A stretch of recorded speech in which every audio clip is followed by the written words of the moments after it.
Kill her, or lose everything you built. The words settled over the room like a sentence nobody dared to question. Adrian Blackwood stood at the far end of the marble conference table, perfectly still, his dark brown slicked-back hair showing its natural gray, his short boxed beard carrying subtle silver strands, and his tailored black suit revealing a portion of the fixed black and gray tattoos across his neck and upper chest. At 43, the white mafia boss had spent years building an empire where every decision had a price and every secret had a purpose. Yet tonight, 5 powerful men had gathered in his private estate to demand something he had never expected to hear. They wanted Amara Johnson gone.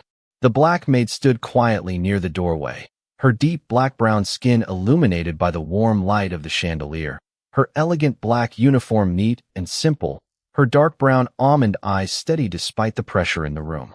She had worked inside Adrian's estate for months without asking for attention. She had learned the rhythm of the household, the sound of footsteps in different hallways, the quiet habits of people who believed nobody was watching. Now those same people were watching her. Victor Hale, Adrian's most trusted advisor, placed a thin folder on the table. "She knows too much," he said. Adrian looked at the folder, but did not touch it. "About what?" Victor hesitated. That hesitation was small, almost invisible, but Adrian noticed it. "About things that could destroy everything," Victor answered. One of the others leaned forward. "You have one choice. Remove her from the estate, or prepare to lose your company, your influence, and everything attached to your name." Adrian slowly turned his eyes toward Amara. She did not plead. She did not cry. She did not ask him to protect her. She simply stood there, calm and composed, as though she already understood that the decision being made was larger than her. Adrian studied her for several seconds. Then he looked back at Victor. What exactly did she do? Victor opened his mouth, but no answer came. Adrian's expression remained controlled. "You brought me a solution before you gave me a problem." The room went silent. Victor tried again. "She was seen near your private office." Adrian nodded. "Seen doing what?" Another pause. "Nothing specific," Victor admitted. Adrian's eyes hardened slightly, not with anger, but with realization. The accusation had no foundation. It was only pressure disguised as certainty. Adrian walked slowly toward the folder and placed one hand on its cover. "If she is guilty, I will find the truth myself." Victor stared at him. "And if she is innocent?" Adrian lifted his eyes. "Then nobody touches her reputation." Amara finally spoke. Her voice was quiet. "Sir, I do not know why they are saying these things." Adrian looked at her. "I believe you do not know." He paused. "But I also believe someone knows exactly why." Victor shifted uncomfortably. Adrian noticed again. That small movement told him more than the folder had. He opened it and found several pages of security records, but one page was missing from the sequence. The gap was almost invisible. Almost. Adrian closed the folder. "Everyone leaves," he said. The men exchanged uncertain looks before slowly moving toward the door. Amara remained where she was. When the room was finally empty, Adrian looked at her. "Tomorrow morning, tell me everything you remember from the last 7 days." She nodded. "Everything." Adrian's expression remained calm. "Especially the things you thought were too small to matter." Amara quietly agreed and walked away. Adrian watched the door close behind her. Then he looked down at the folder again. For the first time that night, he understood the real danger. They had not gathered to convince him that Amara was guilty. They had gathered to make sure he never asked why she had become important in the first place. By sunrise, Amara Johnson had already noticed 3 things that did not belong in Blackwood Estate. The first was a security light burning in the west corridor after the system had automatically switched to daytime mode. The second was a silver access card lying beneath a console table, face down as if someone had dropped it in a hurry. The third was the silence. Not the peaceful silence she knew from early mornings, but the careful silence of people who were listening for footsteps. Amara stood in the service hallway with a folded stack of white linens against her arms and looked toward the private wing. She had worked in the estate long enough to understand its rhythms. Doors opened at certain hours. Staff moved through certain corridors. Security personnel checked the same entrances in the same sequence. When something changed, even slightly, she noticed. That was why Adrian had asked her to remember everything from the previous 7 days. She had not expected the request to feel important. Now it did.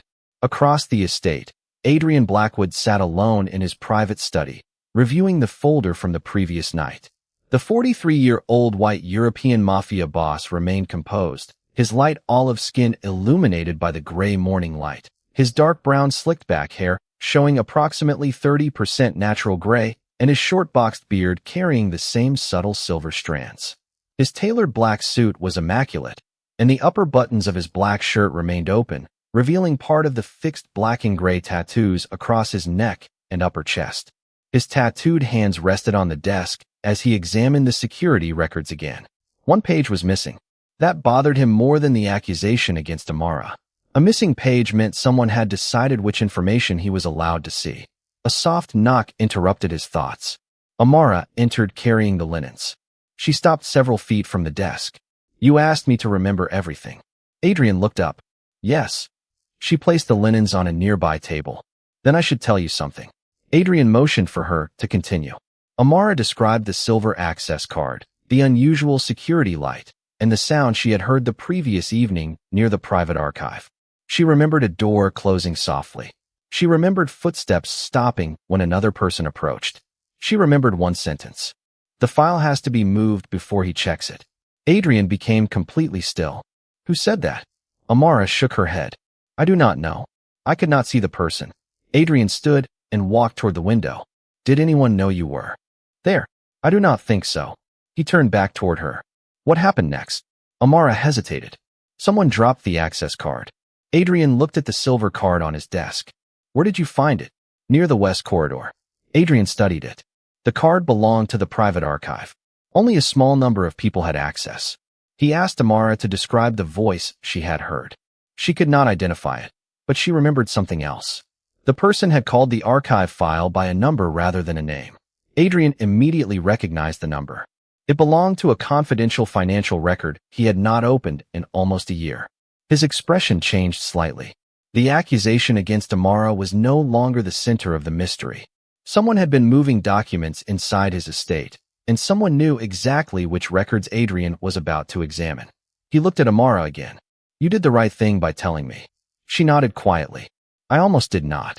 Adrian asked why. Amara answered, "Because people usually notice a maid when something is missing. They do not notice her when something is wrong." Adrian held her gaze for a moment. Her words were quiet, but they carried weight. He had built his world around information, yet the most important warning had come from the person everyone else had overlooked. Adrian picked up the silver access card. "From now on, if you notice something unusual, you tell me immediately." Amara nodded. As she turned toward the door, Adrian looked once more at the missing page on his desk. The threat was no longer an accusation against a maid. It was a secret hidden inside his own house, and someone was already trying to move it before he could find it. By noon, Adrian Blackwood had stopped looking at the missing page and started looking at the people who had access to it. The silver access card found near the west corridor now rested inside a clear evidence sleeve on his desk. The 43-year-old white European mafia boss stood beside the window, calm and controlled, his dark brown slicked-back hair showing approximately 30% natural gray, his short boxed beard carrying the same subtle silver strands.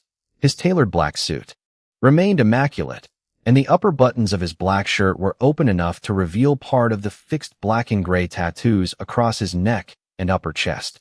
He had spent years learning that secrets rarely disappeared. They moved from one place to another, carried by people who believed nobody was paying attention. Adrian called his security manager and requested the access history for the silver card. The answer came quickly. The card had been used twice that week, both times near the private archive. Adrian asked for the names connected to those entries. One belonged to Victor Hale.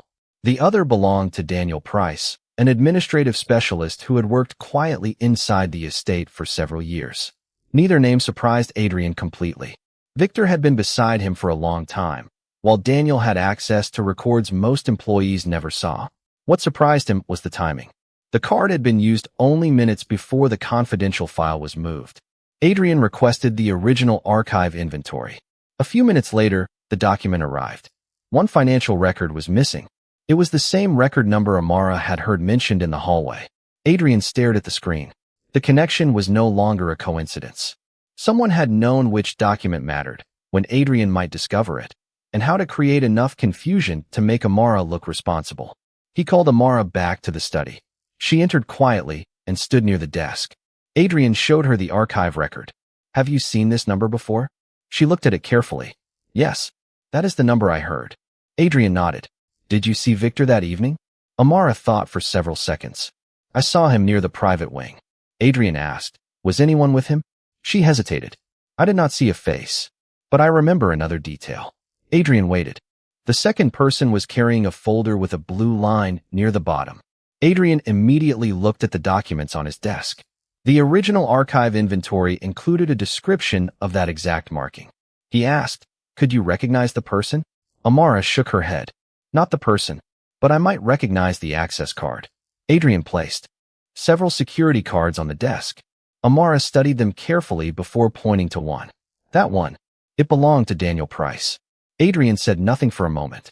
The pieces were finally forming a pattern. Victor had the motive. Daniel had the access. Amara had witnessed the movement of the file. But one question remained unanswered. Why had they needed Amara to look guilty? Adrian turned toward her. Did anyone ask you about what you saw before I did? Amara nodded. Daniel asked me this morning whether I remembered being near your office. Adrian's expression became still. What did you tell him? I told him I remembered seeing Mr. Hale carrying a folder. Adrian looked down at the security card again. Daniel had known Amara had seen something. That meant the false accusation had not been prepared afterward. It had been planned while they were still trying to understand how much she knew. Adrian finally understood the shape of the deception. Amara was not the target because she had done something wrong. She was the target because she had become a witness. Adrian looked at her and said quietly, they are not afraid of what you did. Amara met his eyes. Then what are they afraid of? Adrian looked toward the locked archive door across the hallway. What you saw. The room went silent. For the first time, Adrian knew the accusation against Amara was only a distraction. The real secret was still inside his estate, and whoever had hidden it was running out of places to hide. By late afternoon, Adrian had reached a conclusion that unsettled him more than the missing financial record itself. The deception was not being built around one mistake. It was being built around Amara. Someone had noticed that she had seen something, then created a story that would make everyone question her before she could explain it. Adrian stood inside his private study, reviewing the archive inventory for the fourth time. His light olive skin was touched by the fading afternoon sun, his dark brown slicked-back hair showing approximately 30% natural gray, and his short boxed beard carrying the same subtle silver strands. His tailored black suit remained perfectly composed. With the upper buttons of his black shirt open and part of the fixed black and gray tattoos visible across his neck and upper chest, he placed the documents in a precise line across the desk.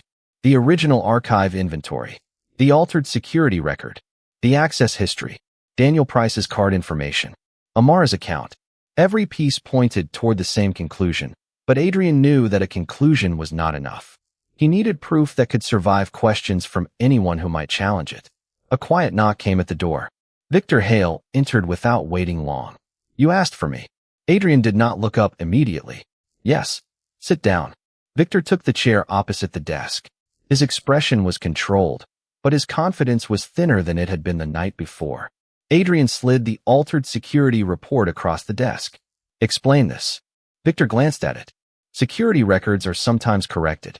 Adrian placed the original beside it. Then explain why the original says something different. Victor paused. I would have to ask the security department. Adrian looked directly at him. You already did. Silence filled the study. Victor slowly folded his hands. Adrian, this is becoming unnecessary. What is unnecessary? Questioning everyone over a missing file. Adrian's expression remained calm. It is not a missing file anymore. Victor looked at him. Adrian continued. It is a missing file, an altered record, an unauthorized archive entry, and a witness who was accused before anyone asked what she saw. Victor's eyes shifted briefly toward the door. Adrian noticed. You knew about Amara. Victor answered carefully. Everyone knows the staff. That is not what I asked. Victor remained silent. Adrian opened another document. Daniel Price accessed the private archive shortly before the record disappeared. Victor's voice became quieter. Daniel has administrative responsibilities. So do you. Adrian closed the folder. And yet your access card was used at the same time. Victor stared at him. For several seconds, neither man spoke. Then Victor said, "You are making a mistake by trusting a maid over the people who built your organization." Adrian leaned back. "I am not trusting anyone blindly." His voice remained measured. "I am checking the facts." Victor stood. "If you continue this, you may lose more than you realize." Adrian looked at him. "That sounds like a warning." Victor gave no answer. After he left, Adrian remained at the desk, watching the closed door. A few minutes later, Amara entered carrying fresh linens. She stopped when she noticed the documents spread across the desk. Adrian looked at her. "You said the second person carried a folder with a blue line." Amara nodded. Adrian showed her a photograph from the archive inventory. She studied it carefully. "That is the same marking." Adrian asked, "Are you certain?" "Yes." Her answer came without hesitation. Adrian placed the photograph beside the access records. The pattern was finally becoming clear. Victor had tried to make Amara look responsible. Daniel had access to the archive. The missing record connected them both. But Adrian still needed one final piece. He looked at Amara. "Tomorrow, we find the original document." She nodded. Adrian's eyes returned to the locked archive. Whoever had created the accusation believed the missing record would stay hidden. They had forgotten one thing. Adrian had stopped looking for someone to blame. Now he was looking for the truth. The following morning, the private archive remained locked behind its heavy wooden door, quiet and untouched beneath the pale light of dawn. Adrian Blackwood arrived before most of the household staff, carrying the original access records in one hand and the silver access card in the other. He had spent the night reviewing every detail, and one question had stayed with him until morning.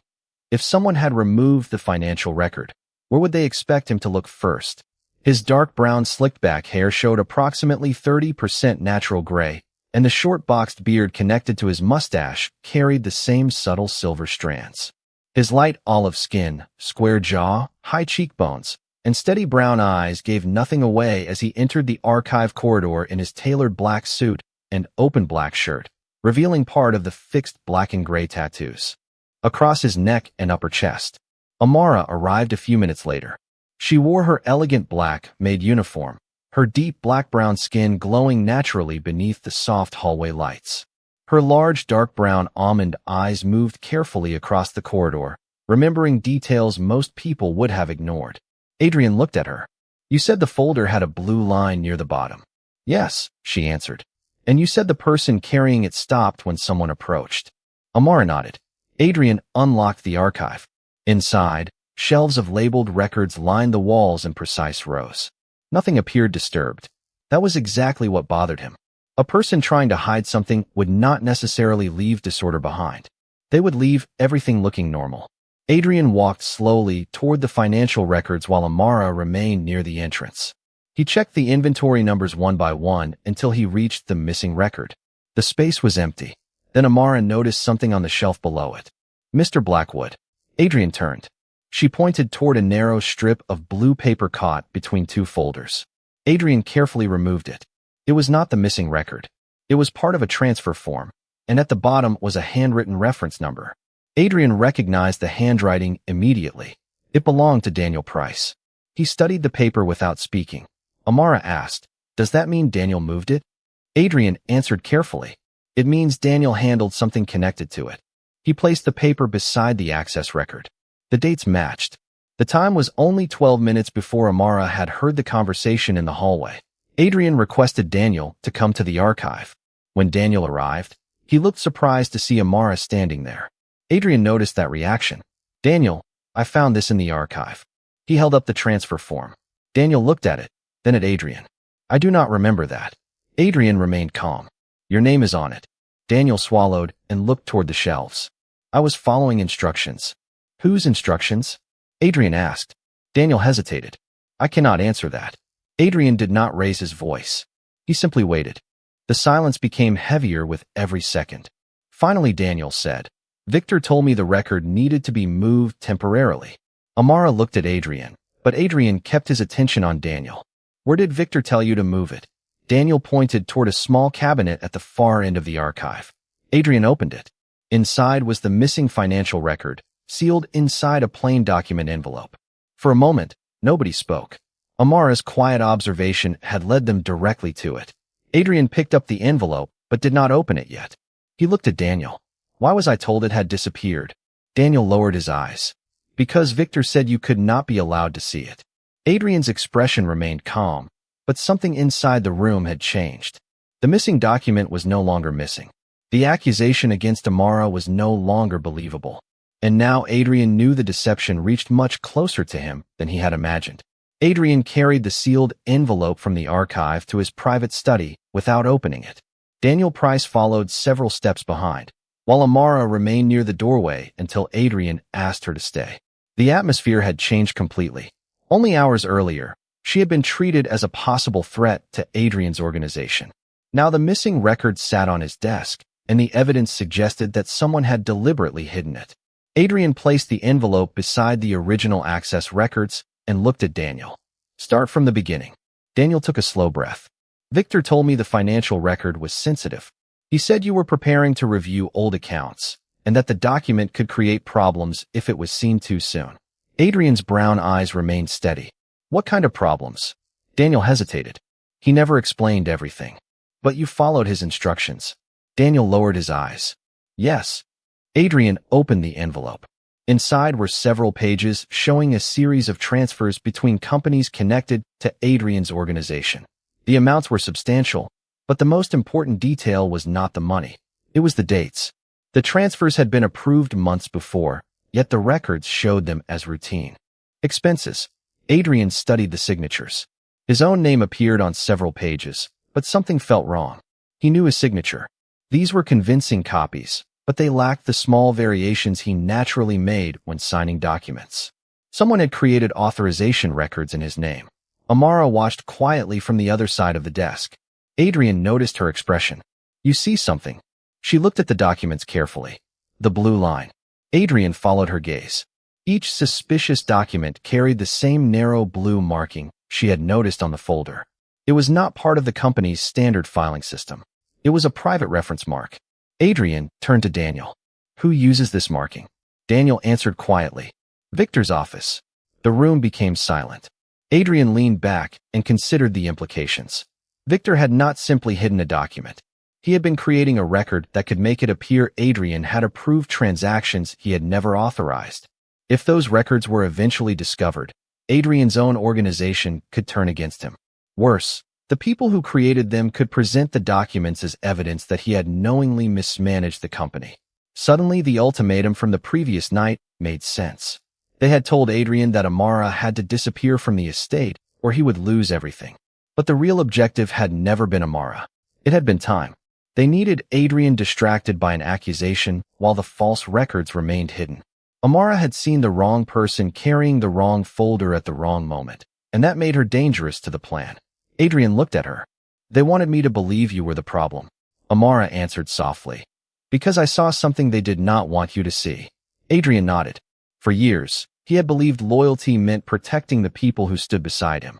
Now he understood that loyalty without honesty could become a weakness. He closed the envelope and called his legal advisor, instructing him to preserve every original record and begin an independent review. Then he called Victor. Come to my study. Victor arrived less than 15 minutes later. He entered with his usual confidence, but it disappeared when he saw the documents spread across the desk. Adrian did not accuse him immediately. He simply placed the blue mark transfer form in front of him. Explain this. Victor looked down. For the first time, he had no prepared answer. Amara stood quietly nearby, her posture calm and dignified. Adrian watched Victor's face, then looked at the woman everyone had told him to distrust. The truth had finally reached the room, and this time, nobody could move it somewhere else. Victor remained standing across from Adrian's desk, staring at the blue mark transfer form as though the paper had suddenly become impossible to read. Adrian watched him without raising his voice. The Mafia Boss had learned long ago that people often revealed more when they were given silence than when they were given accusations. His light olive skin looked almost pale beneath the study lights, while his dark brown slicked-back hair showed its natural gray, and his short boxed beard carried the same subtle silver strands. His tailored black suit remained perfectly arranged, the upper buttons of his black shirt open enough to reveal part of the fixed black and gray tattoos across his neck and upper chest. Amara stood several feet away, calm and observant, her deep black-brown skin illuminated by the warm light from the desk lamp. Victor finally looked up. "You are misunderstanding what happened." Adrian's expression did not change. "Then explain it." Victor pointed toward the documents. "Those transfers were necessary. They protected the organization." Adrian looked at the papers. "Without my authorization?" Victor hesitated. "You would have approved them if you had known the full situation." Adrian shook his head slowly. "That is not an answer." Victor glanced toward Amara. "She has caused this confusion." Adrian immediately noticed the attempt to redirect the conversation. "Do not bring her into this." Victor looked surprised. Adrian continued. "She did not create these records. She did not access the archive. She did not alter the security report." Daniel Price stood near the doorway, listening quietly. Adrian turned toward him. "Daniel, tell him what?" "You told me." Daniel swallowed and spoke carefully. "Victor instructed me to move the financial record. He told me the document could not remain in the archive while Adrian was reviewing old accounts." Victor closed his eyes briefly. "Daniel, you do not understand the pressure we were under." Adrian answered. "Then explain the pressure." Victor looked toward the window. For the first time, his confident posture seemed smaller. There were investors asking questions. People inside the organization were becoming nervous. "I believed I was protecting the company." Adrian's voice remained calm. "By creating documents with my signature?" Victor did not answer. The silence was enough. Adrian opened another folder containing the original records. "These transactions were never approved by me. Someone copied my signature and created a false trail." Victor finally looked at him. "If those records had remained hidden, you would have had time to stabilize everything." Adrian stared at him. "And Amara?" Victor hesitated. She had seen too much. Adrian's expression hardened slightly. "So that was the plan." Victor did not deny it. "Make her look responsible. Make me believe she was a threat. Keep me focused on her while the documents stayed hidden." Daniel lowered his eyes. Adrian looked toward Amara. She remained completely composed. There was no triumph in her expression, only relief that the truth no longer depended on her word alone. Adrian turned back to Victor. "You told me I had to choose between protecting her and protecting everything I built." Victor said nothing. Adrian slowly closed the folder. "You were wrong." Victor looked at him. Adrian continued. "The choice was never between her and my organization. The choice was between the truth and the people who wanted me afraid of it." The room fell silent. Adrian instructed Daniel to preserve every original record and contact the independent legal team. Victor was informed that his access to the estate's private systems was suspended pending the investigation. There was no dramatic confrontation, no shouting, and no spectacle. There was only the quiet consequence of facts finally being placed in the right order. When Victor left the room, Adrian remained beside the desk. Amara approached carefully. "Thank you for believing me." Adrian looked at her. "I did not believe you because you were a maid." He paused. "I believed you because your story stayed consistent when everyone else's kept changing." Amara gave a small nod. Adrian looked toward the closed door. The empire outside his study was still standing, but the foundation beneath it had changed. He had discovered that the greatest danger to his power was not an enemy outside the gates. It was the temptation to trust certainty before truth. The investigation continued quietly through the following day, but inside Blackwood Estate, the atmosphere had changed. Doors that once opened without questions now required authorization. Records were being preserved, accounts were being reviewed, and every person connected to the altered documents was being interviewed independently. Adrian Blackwood remained at the center of it all, but he no longer treated the process as something he could solve through instinct alone. His light olive skin, dark brown slicked-back hair with approximately 30% natural gray, and short boxed beard with subtle silver strands remained unchanged. His tailored black suit and open black shirt still revealed part of the fixed black and gray tattoos across his neck and upper chest. Yet there was something different in his expression. He was no longer simply searching for the person responsible. He was trying to understand how easily people had expected him to judge Amara without hearing her. In the afternoon, Adrian met with his legal advisor and reviewed the original financial documents. The independent review confirmed what he had suspected. Several transactions had been deliberately misrepresented, and the false records had been designed to create the appearance of Adrian's approval. More importantly, The evidence showed that Victor had used Daniel's access to move the documents while manipulating the security trail.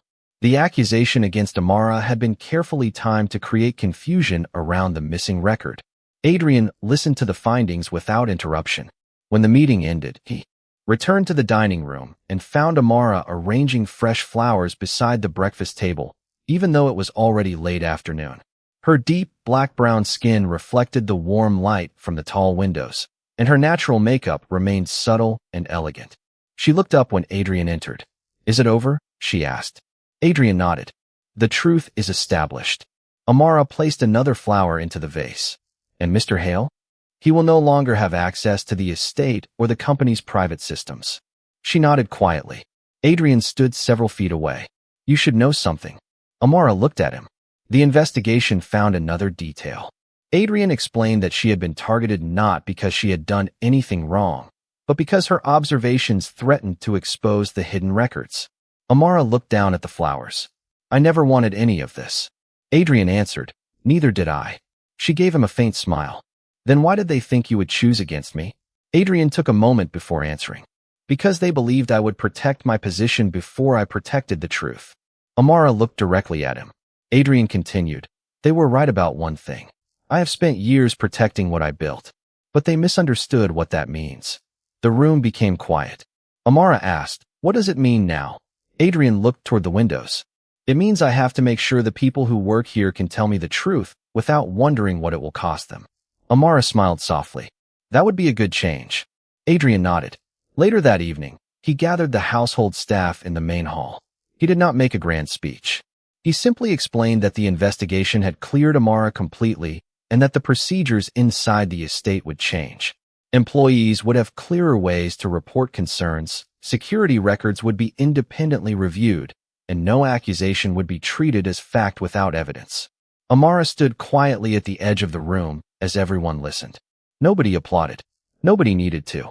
The silence itself felt different from the silence of the first night. This time, it was not fear. It was attention. After the meeting, Adrian found Amara near the garden doors. "You were right," he said. She looked at him. "About what?"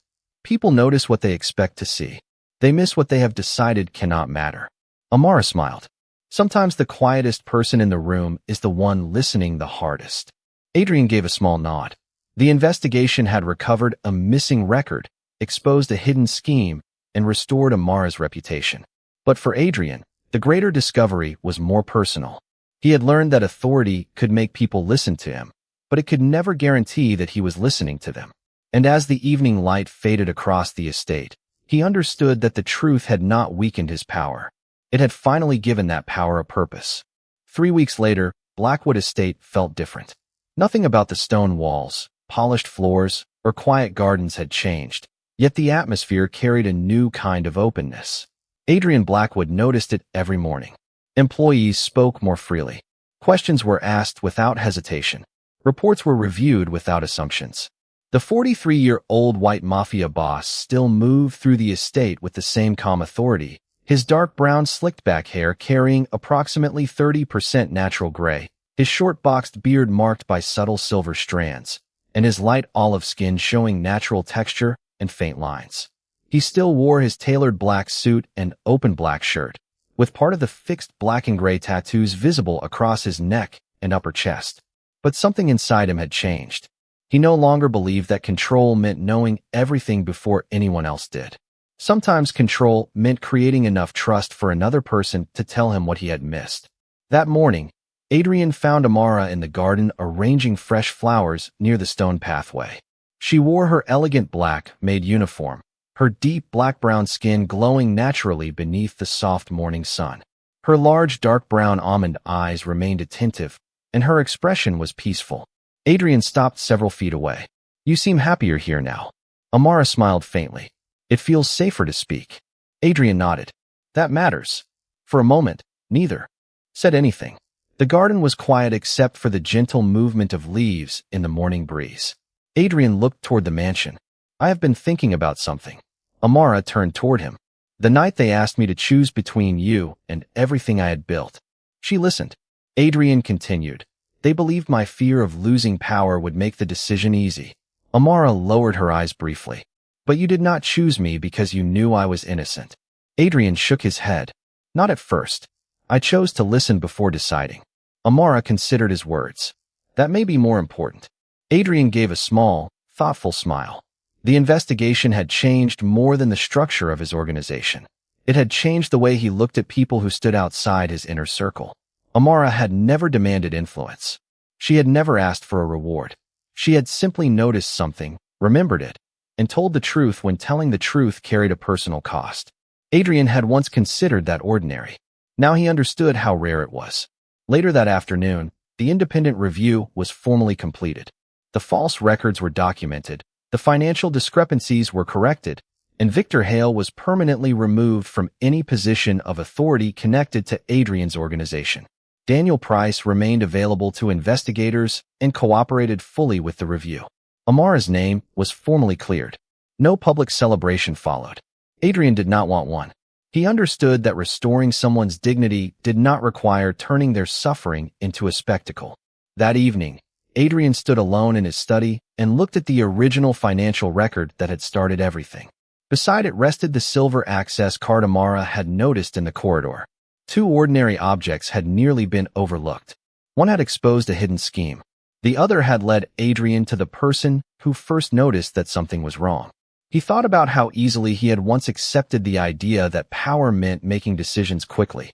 Now he understood that sometimes the strongest decision was to pause, to listen, to question what everyone else considered obvious. When Adrian stepped outside, Amara was still in the garden. Their eyes met across the fading light. Neither needed to say much. She had not saved his empire. She had reminded him what it was supposed to protect. Adrian looked toward the quiet estate, then back at her, and for the first time, the walls around his world did not feel like barriers.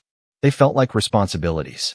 And that evening, the man who had spent years protecting his power finally understood that the greatest measure of power was not how many people obeyed you, but whether you had the courage to listen when everyone else told you not to.